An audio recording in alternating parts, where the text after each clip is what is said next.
नमस्कार, मैं हूं शम्स ताहिर खान और आप देख रहे हैं वारदात। उसने 3 कत्ल एक साथ किए, वो भी घर के अंदर। मगर तीनों लाशों को ठिकाने लगाने के लिए उसने 8 दिनों तक इंतजार किया।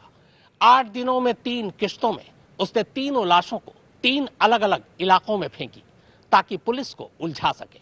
इसके बाद कातिल लखनऊ से जम्मू पहुंचता है, वहां से एक तस्वीर अपनी बहन को भेजता है। इसके बाद अब पुलिस लखनऊ के 3 मुर्दों को कश्मीर में जिंदा तलाश रही थी।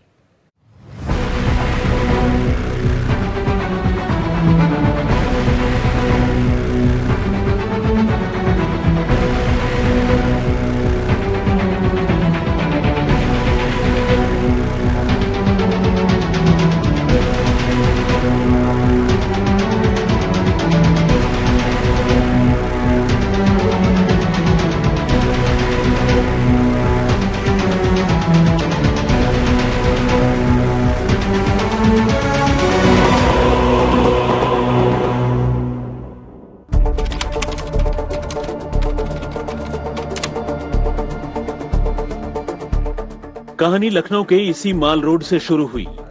यहां से सुबह सुबह एक डराने वाली खबर सामने आई। खबर एक लाश की थी जो सड़क के किनारे पड़ी मिली। ये एक नौजवान की लाश थी जिसका गला रेता हुआ था, यानी मामला कत्ल का था। पुलिस ने लाश बरामद कर उसकी शिनाख्त की कोशिशें तेज कर दी, लेकिन 48 घंटे गुजरने के बावजूद पुलिस को इस लाश से जुड़ी कोई भी लीड नहीं मिली। दिक्कत यह भी थी कि लाश की जेब में मरने वाले का आई कार्ड या ऐसी ही कोई दूसरी चीज भी नहीं थी जिससे उसकी पहचान हो पाती। लिहाजा पुलिस ने इश्तेहार छपवाकर मरने वाले नौजवान के बारे में पता करने का फैसला किया।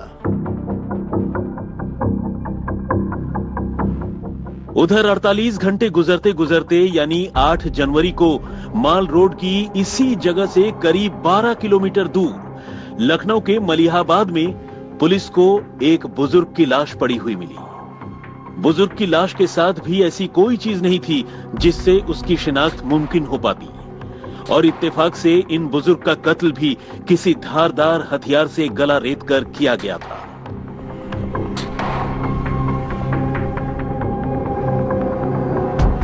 लेकिन लखनऊ पुलिस अभी इन 2 लावारिस लाशों की पहेली में उलझी ही थी कि पुलिस को माल इलाके से 13 जनवरी को एक तीसरी लाश मिली। ये लाश एक बुजुर्ग महिला की थी। जहां ये लाश मिली वो माल रोड में मिली पहली वाली लाश की जगह से करीब 22 किलोमीटर दूर थी।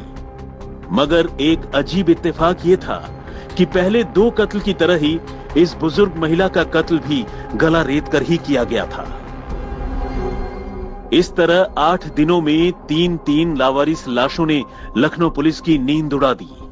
सबसे बड़ा सवाल तो यही था कि क्या इन तीनों लाशों का आपस में कोई रिश्ता था, क्योंकि महज 8 रोज के फासले पर जिस तरह एक ही तरीके से तीनों का कत्ल कर लाशें निपटाई गई थी, उससे शक तो कुछ ऐसा ही हो रहा था।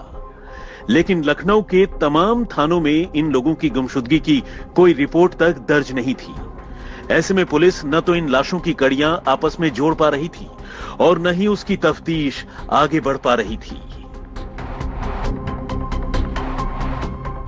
इस तरह करीब हफ्ते भर से ज्यादा का वक्त गुजर गया और 12 जनवरी को इस मामले में तब पहला ट्विस्ट आया, या यूं कहें कि पुलिस को तब पहली लीड मिली जब एक अखबार में इसी एज ग्रुप के शहर के 3 लोगों की गुमशुदगी की खबर छपी। यह खबर बता रही थी कि लखनऊ के विकासनगर पार्ट 2 के रहने वाले एक परिवार के 3 लोग जम्मू कश्मीर में गायब हो गए। हुआ दरअसल ये था कि लखनऊ के रहने वाले इंडियन ऑयल कॉरपोरेशन के रिटायर्ड ऑफिसर महमूद अली खां, उनकी पत्नी दरख्शां और 26 साल का उनका बेटा शावेज 5 जनवरी को जम्मू कश्मीर घूमने के लिए गए थे और वहीं कहीं गायब हो गए।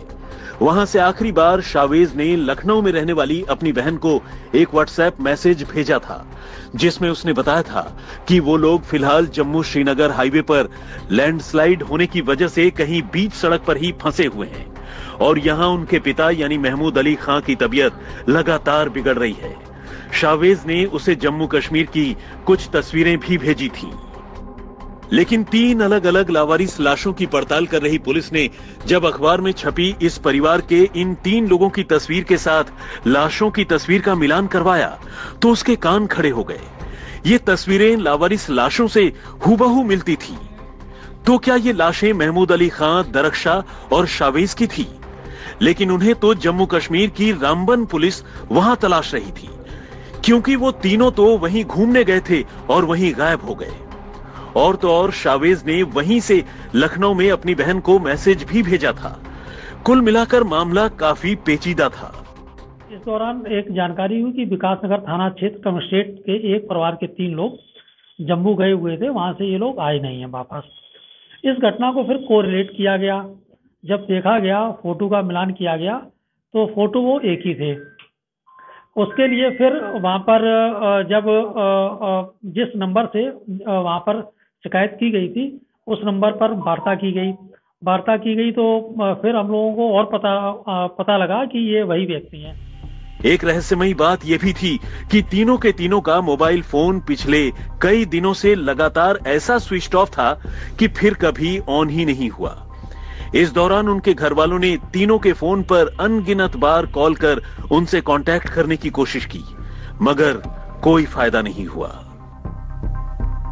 अब पुलिस ने सच्चाई पता लगाने के इरादे से शावेज के साथ साथ महमूद खां और दरख्शा के मोबाइल फोन की भी लास्ट लोकेशन निकलवाई, लेकिन सीडीआर के सामने आते ही पुलिस का दिमाग घूम गया।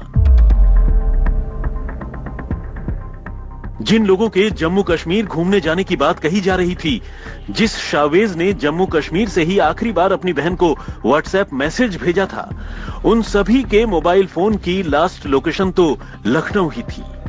लेकिन आखिर ये कैसे हो सकता था? तो क्या शावेज के फोन से व्हाट्सएप मैसेज भेजकर कोई और उसके घर वालों को गुमराह करने की कोशिश कर रहा था?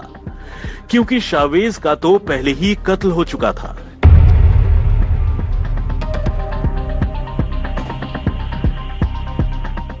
अब पुलिस ने फौरन लखनऊ में रहने वाले शावेज की बहन और बहनोई से पूछताछ शुरू की। दोनों ने उन्हें जम्मू कश्मीर वाली कहानी सुनाई, लेकिन जब पुलिस ने दोनों को लखनऊ के अलग अलग जगहों से मिली तीनों लाश की तस्वीरें दिखाई तो दोनों बुरी तरह रोने लगे। यानी ये लाश महमूद अली खां, उनकी पत्नी दरख्शा और उनके बेटे शावेज की ही थी। यानी ये तीनों जम्मू कश्मीर गए ही नहीं और उनका यहीं लखनऊ में किसी ने कत्ल कर दिया था। अब सवाल यह था कि आखिर इन तीनों का कत्ल किसने किया और क्यों? पुलिस की छानबीन आगे बढ़ ही रही थी और इसी दौरान उसे इस परिवार के बड़े बेटे सरफराज के बारे में पता चला। पुलिस को यह भी पता चला कि सरफराज का किसी लड़की से अफेयर है और उसके साथ इसी बात को लेकर उसके माता पिता और भाई शावेज की अक्सर अनबन हुआ करती थी। सरफराज ने एलएलबी की पढ़ाई की थी और वो जज बनना चाहता था, जबकि महमूद अली खां उसे कथित तौर पर इंडियन ऑयल में ही ऑफिसर बनाना चाहते थे। इस बात को लेकर भी उसकी अपने घर वालों से तनातनी रहती थी। और सबसे हैरानी की बात यह थी कि इतना सब कुछ होने के बावजूद सरफराज अब तक पूरे सीन से गायब था। इधर पुलिस ने सीधे विकासनगर के उनके मकान में दबिश दी, जहां खान परिवार रहता था। वहां पुलिस को सरफराज भी मिल गया। पुलिस को उस पर शक तो था ही। पुलिस ने जैसे ही उससे पूछताछ शुरू की, उसने न सिर्फ अपना जुर्म कबूल कर लिया, बल्कि कत्ल की ऐसी कहानी सुनाई कि कुछ देर के लिए पुलिस वाले भी सन्न रह गए। उसी ने न सिर्फ अपने माता पिता और छोटे भाई की गला रेत कर जान ली थी, बल्कि सभी को उलझाने के लिए अपने पापा के मोबाइल फोन से छोटा भाई शावेज बनकर अपनी बहन को मैसेज भी करता रहा। और तो और उसके मैसेज पर सबको यकीन हो जाए, सिर्फ इसीलिए तीनों कत्ल करने के बाद सरफराज 13 जनवरी को चुपचाप फ्लाइट लेकर जम्मू पहुंचा। वहां से वादियों की 2 तस्वीरें क्लिक कर अपनी बहन को भेजी और अगले ही दिन वहां से वापस भी लौट आया। माँ बाप और भाई के कत्ल के बाद कत्ल की शक की सुई उस पर न जाए, तीनों ही लोग जम्मू घूमने गए और वहां पर भूस्खलन का शिकार हो गए। इसको भरोसा दिलाने के लिए सरफराज ने 13 जनवरी को फ्लाइट से वो जम्मू जाता है और वहां पर कश्मीर की वादियों की तस्वीरें खींचकर अपनी बहन को भेजता है, यह इत्मीनान दिलाने के लिए कि बहन अनम को भरोसा हो जाए कि उसके माँ बाप और उसका भाई जम्मू गए हैं, कश्मीर घूमने गए हैं और वहां की घाटियों में एक हादसे का शिकार हो गई। इसी भरोसा दिलाने के चक्कर में सरफराज जम्मू गया और अगले दिन लौट भी आया। लेकिन जब पुलिस की तफ्तीश आगे बढ़ती गई, परत दर परत सच सामने आता गया। अब माँ बाप और भाई के ट्रिपल मर्डर की यह दर्दनाक कहानी सामने आ चुकी थी। लेकिन सबसे बड़ा सवाल यह था कि आखिर एक बेटे ने अपने परिवार के साथ ऐसा किया क्यों, और उसने इस वारदात को कैसे अंजाम दिया। सरफराज ने पूछताछ में इसका भी खुलासा किया। आशीष श्रीवास्तव के साथ संतोष शर्मा, लखनऊ, आज तक। उसने वकालत की पढ़ाई की थी, आगे चलकर उसे जज बनना था। शायद यही वजह है कि कानून की बारीकियां वो अच्छी तरह से जानता था, और इसीलिए पुलिस को उलझाने के लिए उसने तीनों लाशों को 3 अलग अलग इलाकों में फेंकी। पर सवाल यह है कि आखिर इतना पढ़ा लिखा लड़का अपने ही माँ बाप और छोटे भाई का दुश्मन क्यों बन बैठा। पुलिस अब सरफराज को गिरफ्तार कर चुकी थी। उसका भेद खुल चुका था।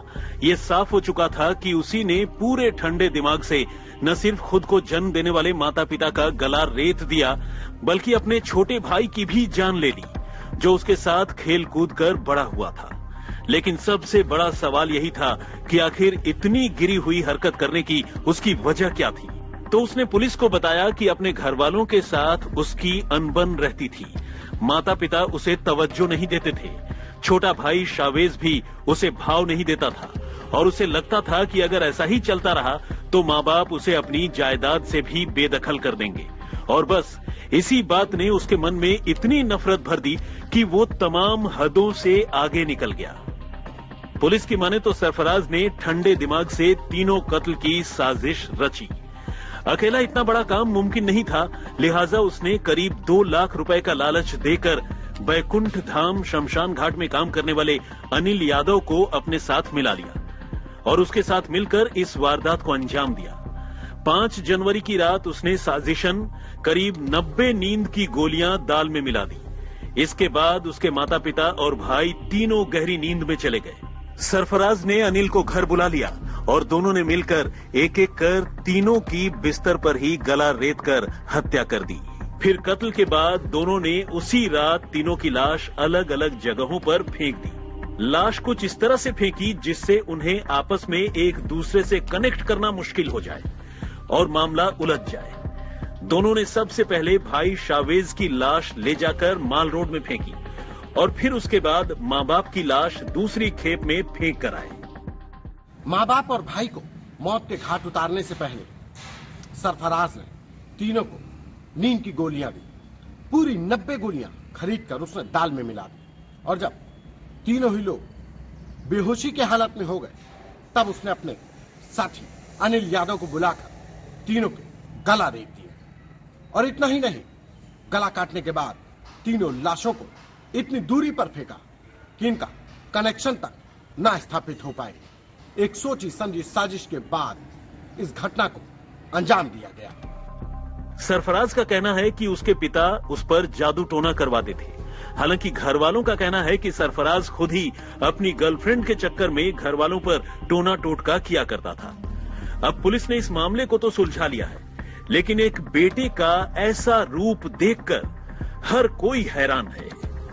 आशीष श्रीवास्तव के साथ संतोष शर्मा, लखनऊ, आज तक। तो वारदात में फिलहाल इतना ही, मगर आज तक पर खबरों का सिलसिला लगातार जारी है।